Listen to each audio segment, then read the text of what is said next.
શ્રી ગણેશાય નમઃ। મિત્રો, આપ જોઈ રહ્યા છો યુટ્યુબ ચેનલ ધાર્મિક વ્રત કથા। આપ સૌનું હાર્દિક સ્વાગત છે। મિત્રો, આજે આ વિડીયોમાં આપણે સાંભળવાના છીએ નવરાત્રિના 5મા દિવસે પૂજાતા નવદુર્ગાના 5મા સ્વરૂપમાં સ્કંદ માતાની કથા, મહિમા, પૂજન વિધિ અને આરતી। જો આપને આ વિડીયો પસંદ આવે તો લાઇક અને શેર જરૂર કરશો, અને જો આપ પહેલીવાર અમારી ચેનલ જોઈ રહ્યા છો તો સબસ્ક્રાઇબ કરવાનું ભૂલશો નહીં, જેથી નવા વિડીયોની માહિતી તરત જ મળી રહે। સ્કંદ માતાનો સ્તોત્ર। સિંહાસનગતા નિત્યમ પદ્માશ્રિત કરદ્વયા શુભદા અસ્તુ સદા દેવી સ્કંદ માતા યશસ્વિની। બોલો માં સ્કંદ માતાની જય। નવદુર્ગાની ક્રમવાર પૂજા। નવરાત્રિમાં નવદુર્ગાની પૂજા થાય છે। 1. શૈલપુત્રી, 2. બ્રહ્મચારિણી, 3. ચંદ્રઘંટા, 4. કુસમાંડા, 5. સ્કંદમાતા, 6. કાત્યાયની, 7. કાલરાત્રિ, 8. મહાગૌરી, 9. સિદ્ધિદાત્રી। આ 9 સ્વરૂપોને મળીને નવદુર્ગા કહેવાય છે। ભક્તો નવરાત્રિમાં મહાશક્તિની ઉપાસના કરીને નકારાત્મક શક્તિઓથી મુક્તિ મેળવી સકારાત્મક ઉર્જાનો આશીર્વાદ પામે છે। સ્કંદ માતાનું સ્વરૂપ। સ્કંદ માતા એટલે કાર્તિકેય સ્વામીની માતા। ભગવાન કાર્તિકેય સ્કંદ, કુમાર, મુર્ગન, ભગવાન શિવ અને દેવી પાર્વતીના પુત્ર છે। તેઓ દેવાસુર યુદ્ધમાં દેવસેનાના સેનાપતિ બન્યા હતા। તેમનું વાહન મોર છે, તેથી તેમને મયુર વાહન અથવા મુર્ગન સ્વામી પણ કહેવામાં આવે છે।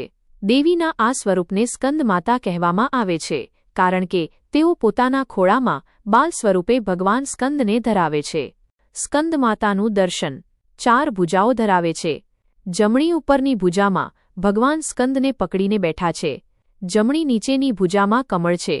ડાબી ઉપરની ભુજામાં વરમુદ્રા છે। ડાબી નીચેની ભુજામાં પણ કમળ ધારણ કરેલું છે। તેમનો વર્ણ સંપૂર્ણ સફેદ, શુભ્ર છે। તેઓ કમળના આસન પર બિરાજમાન હોવાથી પદ્માસની દેવી કહેવાય છે। સિંહ તેમનું વાહન હોવાથી સિંહવાહિની માતા તરીકે પણ ઓળખાય છે। આમ નવરાત્રિના 5મા દિવસે સ્કંદ માતાની આરાધના કરવાથી ભક્તોને વિશુદ્ધતા મળે છે અને સંતાન સુખની પ્રાપ્તિ થાય છે। માં સ્કંદ માતાનો મહિમા। માં સ્કંદ માતા સિંહવાહિની દેવી તરીકે પણ ઓળખાય છે। શાસ્ત્રોમાં નવરાત્રિના 5મા દિવસનું વિશેષ મહત્વ જણાવાયું છે। આ દિવસે સાધકનું મન વિશુદ્ધ ચક્રમાં સ્થિર થાય છે। તેની બધી લૌકિક અને સાંસારિક ચિંતાઓ દૂર થઈ જાય છે। તે ધીરે ધીરે ચૈતન્ય સ્વરૂપ તરફ આગળ વધે છે। સાધકનું મન માયાના બંધનોમાંથી મુક્ત થઈને માતાના પદ્માસન સ્વરૂપમાં સંપૂર્ણ તલ્લીન થઈ જાય છે। આ સમયે સાધકને સંપૂર્ણ એકાગ્રતા અને સાવધાની સાથે ઉપાસના કરવી જોઈએ। માં સ્કંદ માતાની ઉપાસનાથી ભક્તની બધી ઈચ્છાઓ પૂર્ણ થાય છે। તેને જીવનમાં શાંતિ અને સુખનો અનુભવ થાય છે અને મોક્ષનો માર્ગ સરળ બને છે। માં સ્કંદ માતાની ઉપાસનાથી આપોઆપ બાળરૂપ સ્કંદ ભગવાનની પણ ઉપાસના થઈ જાય છે। આ વિશેષતા માત્ર સ્કંદમાતા પૂજાથી જ પ્રાપ્ત થાય છે। માં સૂર્યમંડળની અધિષ્ઠાત્રી દેવી છે, એટલે તેમની ઉપાસના ભક્તને અલૌકિક તેજ અને કાંતિ આપે છે। માતાની કૃપાથી યોગક્ષેમનું નિર્વહન થાય છે, એટલે કે જે જોઈએ તે મળે છે અને જે છે તેનું રક્ષણ પણ થાય છે।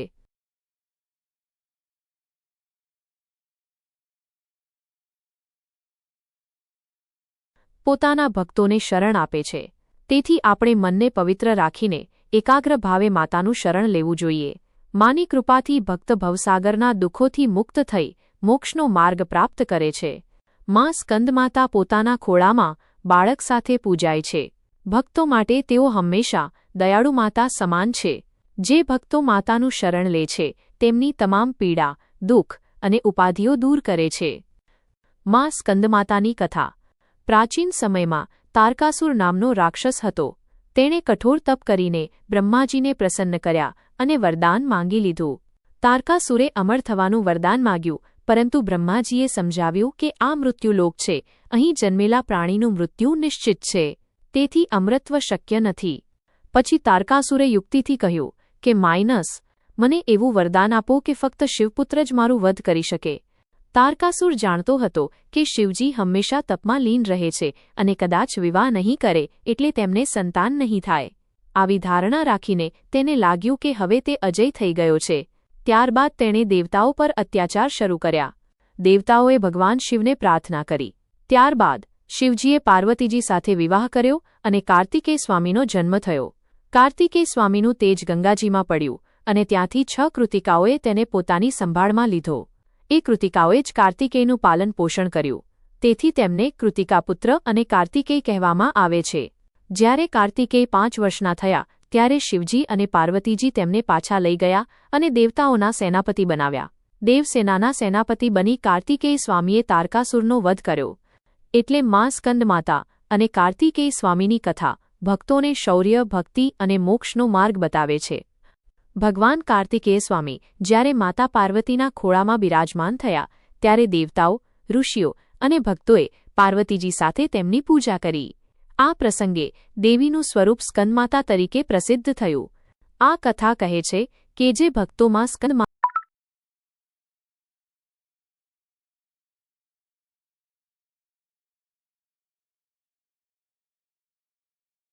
સૌભાગ્ય અને પદ પ્રતિષ્ઠા પ્રાપ્ત થાય છે. સૃષ્ટિના બધા જીવમાંના સંતાન છે અને મા પોતાના સંતાનોને હંમેશા વહાલ આપે છે. મા સ્કંદમાતાની ઉપાસનાથી ભક્તને સુખ, શાંતિ અને સૌભાગ્ય મળે છે. તેમજ અંતે ભુક્તિ અને મુક્તિ બંનેની પ્રાપ્તિ થાય છે. મા સ્કંદમાતાની પૂજા વિધિ: સવારે વહેલા ઉઠીને સ્નાન કરવું અને સ્વચ્છ વસ્ત્ર ધારણ કરવા. હૃદયમાં મા સ્કંદમાતાનું ધ્યાન કરવું. સવાર સાંજ ધૂપ, દીપ અને નૈવેદ્ય અર્પણ કરવું. માને પીળા વસ્ત્ર, પીળા પુષ્પ, કેળા અને હલવો પ્રિય છે, તેથી એનો ભોગ લગાડવો. મા સ્કંદમાતા પોતાના પુત્ર કાર્તિકેય સ્વામી સાથે પૂજાય છે. માતાઓ ખાસ કરીને પોતાના સંતાનોની સુખાકારી અને રક્ષા માટે મા સ્કંદમાતાની પ્રાર્થના કરે. પૂજામાં બોલાતો મંત્ર: મા સ્કંદમાતાની આરતી. જય સ્કંદમાતા દયાળુ 5મા રૂપે પૂજાય. ભક્તોની વેદના હરવા, સદા શરણમાં ધાવાય. સિંહ વાહિની સુહાવન, કુમારને ખોળે ધરે. ભક્તો દુઃખમાં બોલાવે, તું જ રક્ષા કરવા ધરે. સંતાન સુખની દેતી, ભક્તો મનની આશા પામે. સ્કંદમાતા જયકાર કરે, જગમાં નામ સુખદામે. બોલોમાં સ્કંદમાતાની જય. સંતાન સુખ માટે વિશેષ મંત્ર. મિત્રો, આજે આપણે સાંભળ્યું મા સ્કંદમાતાની કથા, મહિમા, પૂજન વિધિ અને આરતી. મને આશા છે કે આ વિડિયો આપને જરૂર પસંદ આવ્યો હશે. સંતાન સુખ અને સુખ શાંતિની કામના માટે આ મંત્રનો જાપ કરવો જોઈએ. બોલો મહામાયા જોગમાયા માં શિવપ્રિયા સ્કંદમાતાની જય. સાંભળવા બદલ આપ સૌનો ખૂબ આભાર. જય શ્રી કૃષ્ણ. રાધે રાધે.